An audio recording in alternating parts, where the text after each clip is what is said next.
Hello everyone, welcome to study time with new toppers strategy.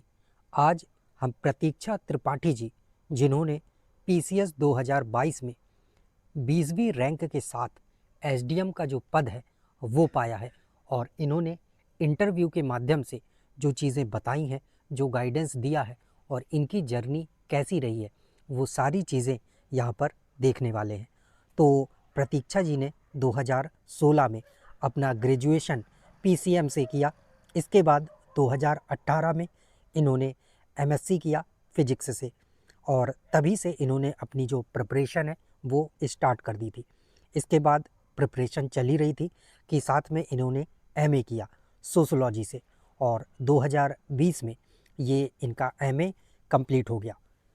इसके बाद इन्होंने guidance के लिए कोचिंग ज्वाइन की और ऑप्शनल के लिए भी कोचिंग की, और ध्येय आईएएस से इन्होंने जो कोचिंग थी वो गाइडेंस के लिए ली, जिससे कि इन्हें इस एग्ज़ाम का पैटर्न, कैसे क्या चीज़ें होती हैं, वो सभी चीज़ें पता चल जाए। ये इंग्लिश मीडियम से थी, और चौथे अटेम्प्ट में इनका जो फाइनल सिलेक्शन है वो हो गया है। इंग्लिश मीडियम से होने के बावजूद इन्होंने इंटरव्यू जो है वो हिंदी में दिया। 2021 में इन्हें रेंज फॉरेस्ट ऑफिसर का पद मिला था, और उसके रूप में ये सिलेक्ट हुई थी। तो जॉब भी वहाँ ट्रेनिंग वगैरह चली रही थी, और इसके साथ साथ 2022 की जो तैयारी थी वो भी चल रही थी, और उस ट्रेनिंग के दौरान ही इनका जो 2022 वाला एग्ज़ाम था वो सारी चीज़ें चलती रहीं, और जॉब के साथ साथ इन्होंने प्रिपरेशन भी की, मेंस भी दिया और इंटरव्यू भी देकर, और अब फाइनली जो एसडीएम है वो बन गई हैं। 2018 में 2019 में इनके जो मार्क्स थे वो काफ़ी कम रह गए थे मेंस में। प्री इन्होंने हर बार क्वालिफाई किया था। 2020 वाले में इंटरव्यू तक गई थी।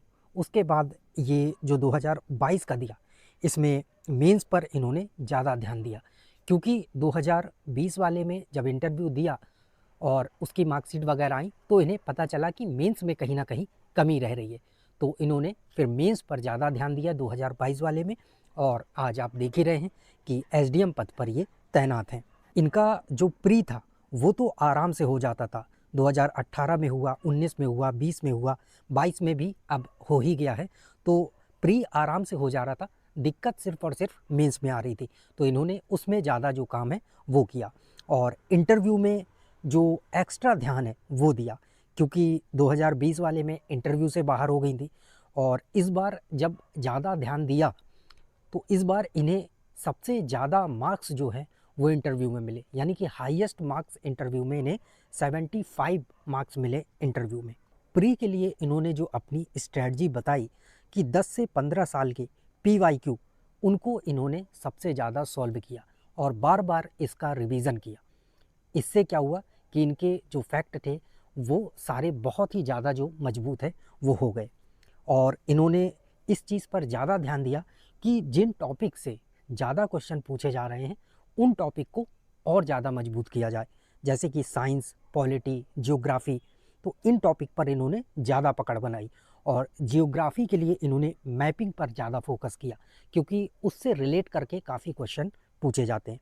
तो इन सब चीज़ों के लिए इन्होंने बताया। करंट अफेयर्स के लिए इन्होंने बताया कि आई दृष्टि और घटनासार, यहाँ से आप जो कवर है वो कर सकते हैं। और इन्होंने फैक्ट के लिए, क्योंकि पीसीएस एग्ज़ाम फैक्ट ना पूछे ऐसा हो नहीं सकता, तो ल्यूसेंट इन्होंने फैक्ट के लिए जो ली थी, और फिर उससे इन्होंने एंशिएंट, मिडवेल और साइंस, इसका जो पोर्शन है उन्होंने ल्यूसेंट से कवर किया फैक्ट के लिए।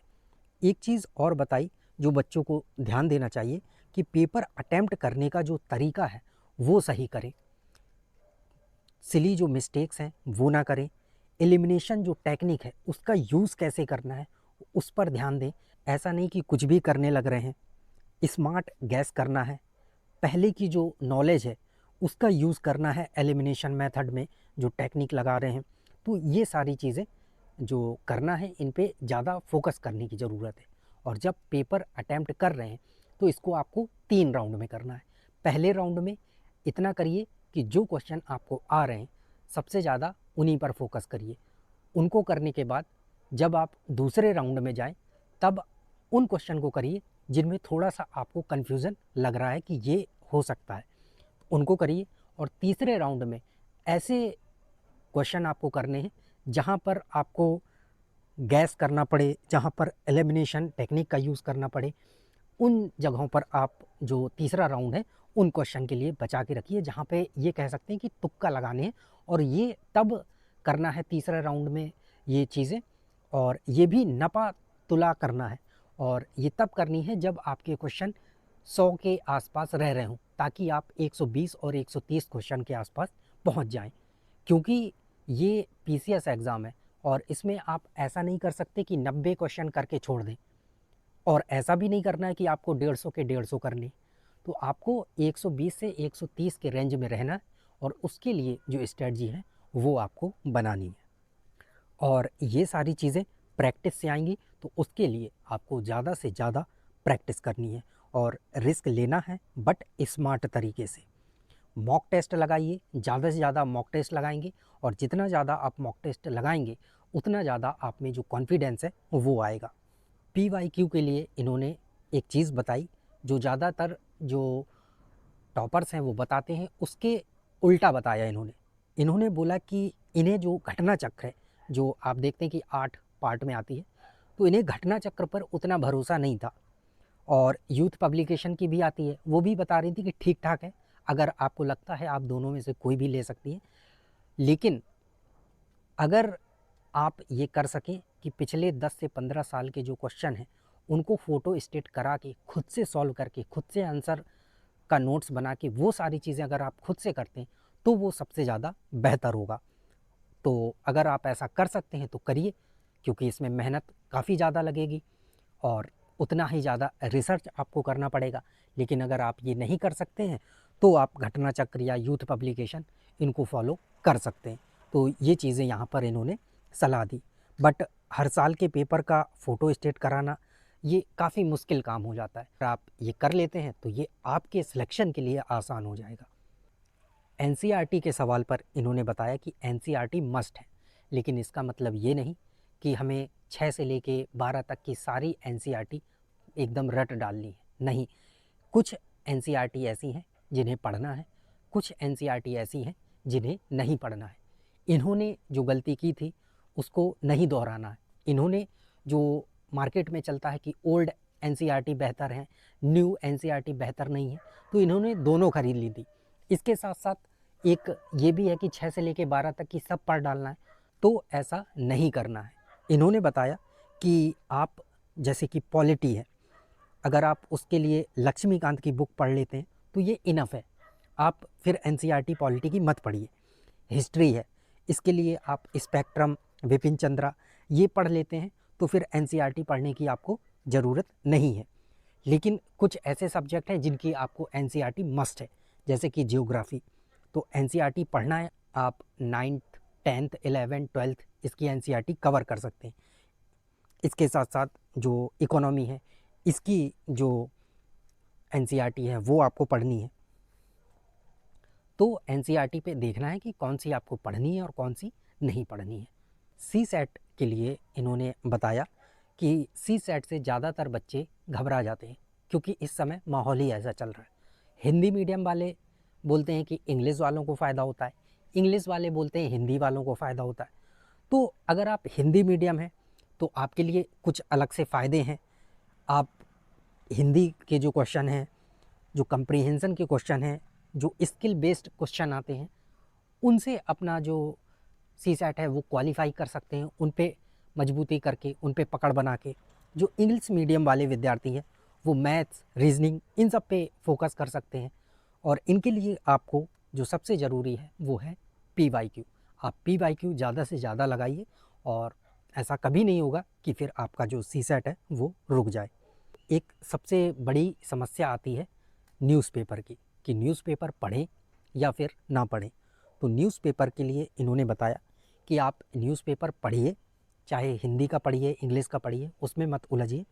न्यूज़पेपर कोई भी एक आप दैनिक जागरण ले लीजिए, चाहे द हिंदू ले लीजिए, टाइम्स ऑफ इंडिया, कोई भी आप एक न्यूज़पेपर पढ़िए, लेकिन उससे करंट का नोट्स बनाने मत बैठ जाइए।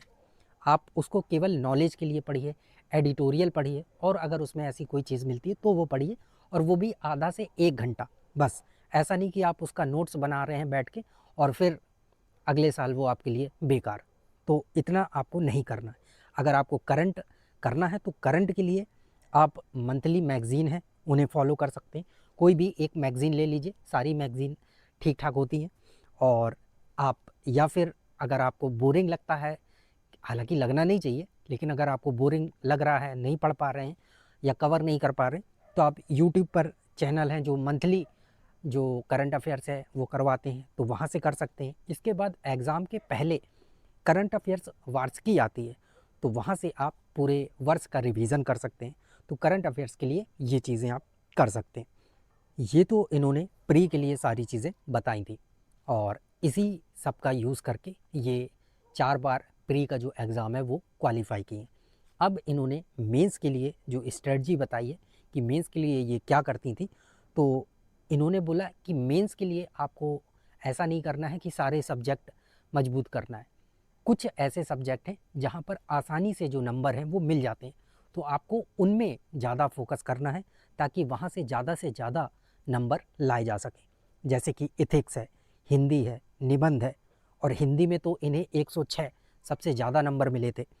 तो इन सब टॉपिक को ज़्यादा से ज़्यादा कवर करके, अच्छे से कवर करके तैयार किया जा सकता है ताकि इनसे अच्छे नंबर लाए जा सकें। और निबंध के लिए आप जो एडिटोरियल वगैरह हैं वो पढ़िए, मैगज़ीन वगैरह पढ़िए, और इनके लिए कोट्स वगैरह अपने पहले से तैयार करके रख लीजिए कि जब इस टाइप का अगर निबंध आता है, इस टॉपिक पे आता है, तो ये सारी चीज़ें यूज़ करनी है, उसकी भूमिका पहले से बनाते रहिए। तो ये चीज़ें इन्होंने बताई। और इसके साथ बताया कि जैसे GS3 है, GS2 है, इनमें नंबर लाना थोड़ा सा मुश्किल होता है, तो इसलिए आप इथिक्स, हिंदी, निबंध, इन पर थोड़ा ज़्यादा मेहनत करिए ताकि उनमें ज़्यादा नंबर आए और आसानी से आ जाए। इन्होंने अपना जो फोकस है वो सोशोलॉजी पर रखा था क्योंकि ऑप्शनल था, तो ये सारी चीज़ें इन्होंने की। अब कोचिंग के सवाल पर इनसे पूछा, तो कोचिंग के लिए इन्होंने बताया कि कोचिंग का रोल इतना रहता है कि सिर्फ़ और सिर्फ आपको गाइडेंस देते हैं। यानी कि ये कह सकते हैं कि 20 से 30% रोल कोचिंग का रहता है आपके सिलेक्शन में, बाकी 70 से 80% जो रोल है वो आपकी सेल्फ स्टडी का ही रहता है। आप जो पढ़ेंगे वही आगे काम आएगा। कोचिंग के नाम पर ना जाएं कि कोई भी बड़ी कोचिंग का आप नाम देख रहे हैं तो आप उसके नाम पे जाकर वहाँ जो एडमिशन है वो लेकर और फिर पढ़ाई शुरू कर रहे हैं। कंटेंट देखें, पता करें, जो वहाँ पढ़ रहे हैं उनसे जानें, उसके बाद ही जो एडमिशन वगैरह है वो लें। तो कोचिंग सभी अच्छी होती है, लेकिन आप देखिए कि किसका कंटेंट आपको अच्छा लग रहा है और आपको समझ में आ रहा है, आपके काम का है। अब जब एग्ज़ाम दे रहे हैं तो टेस्ट सीरीज़ लगाना बहुत ही महत्वपूर्ण हो जाता है। तो टेस्ट सीरीज़ के लिए इन्होंने बताया कि दृष्टि की, जीएस वर्ल्ड की, मेक आईएएस की, इनकी जो टेस्ट सीरीज़ थी वो इन्होंने लगाई हैं, और भी टेस्ट सीरीज़ इन्होंने जो है वो लगाई थी। ये तो बात थी प्री के टेस्ट सीरीज़ के लिए। मेंस के लिए आप वहीं से टेस्ट सीरीज़ लें जहाँ से आपको रेगुलर फीडबैक वगैरह मिलता रहे।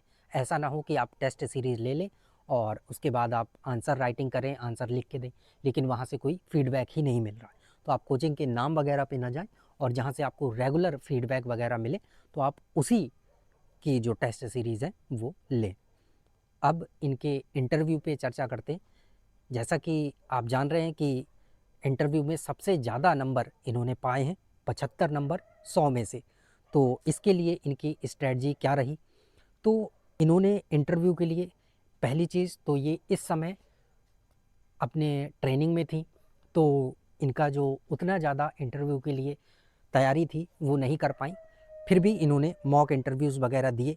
दृष्टि, ध्येय आईएएस, जीएस वर्ल्ड, इन सब कोचिंग में इन्होंने जो मॉक टेस्ट हैं वो दिए।